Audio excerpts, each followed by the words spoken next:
गाँ गाँव में मद दुकान गाँ गाँव में मदुआ ओडिशारू मद बंद हेबा नहीं महिला मानक गहन रे खुशीर लहरी। मनीष समाज बड़ शत्रु मद दीर्घ वर्ष धरी ताहार काय विस्तार करी चली समाज रे, जार परिणाम स्वरूप गाँ गाँव में मद दुकान गाँ गाँव में मदुआ। किछि समय पई मद मनीष को सुख दे पारे किंतु मद शरीर पई क्षतिकारक।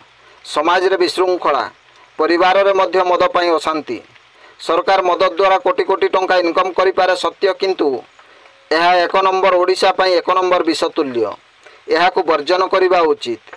यही मद पई अनेक माँ मानक मथारू लिभि जाइछि सिंदूर, हाथरू हजि जाइछि शंखा, हजि जाइछि परिवाररू खुशी, एपरिक किछि परिवारर अस्तित्व मध्य हजि जाइछि आम समाजरू।